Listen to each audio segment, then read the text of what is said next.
Perhatikan pernyataan berikut, ada 5 pernyataan. Langkah mitigasi yang tepat saat terjadi bencana tsunami. Oke, kita coba bedah satu persatu.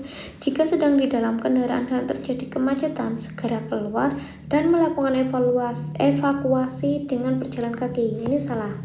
Karena salahnya adalah dengan berjalan kaki. Lalu di sana sudah ada tsunami, sudah ada potensi bencana tsunami. Dan berjalan kaki itu bukan langkah yang tepat. Mungkin yang langkah yang tepat adalah segera keluar dan melakukan evakuasi, tapi dengan tidak berjalan kaki.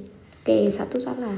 Berlari, kemudian poin 2, berlari sekuat tenaga menuju tempat yang lebih tinggi dengan menghindari melewati jembatan. Ini adalah benar, karena melewati jembatan dia bisa terkena ombak dari tsunami itu sendiri. Makanya dengan harus berlari sekuat tenaga menuju tempat yang lebih tinggi. Intinya adalah tempat yang lebih tinggi di sini, dengan menghindari melewati jembatan, karena jembatan kan juga air kan, nanti airnya juga akan bisa lebih naik kalau misalkan sudah terkena arus atau gelombang tsunami itu.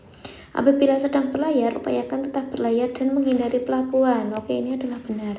Pelabuhan itu terletak di pinggir pantai, di mana posisi pantai tsunami itu kan akan menyerang pantai dan daerah pesisir.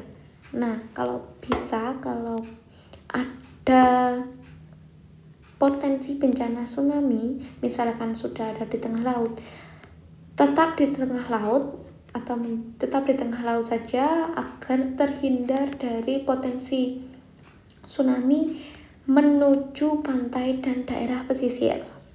Berarti 3 adalah benar. Kemudian mencari informasi terkait dengan tingkat kerawanan tempat tinggal bencana tsunami. Ini adalah salah, karena baik itu tingkat kerawanannya, walaupun tsunami, bahkan dia itu tempat tinggalnya di daerah rawan ataupun tidak, kalau bisa harus berlari ke tempat yang lebih tinggi, harus melakukan mitigasi bencana, harus melakukan evakuasi mandiri, itu harus. Kemudian mengetahui informasi terkait tanda-tanda sebelum tsunami terjadi.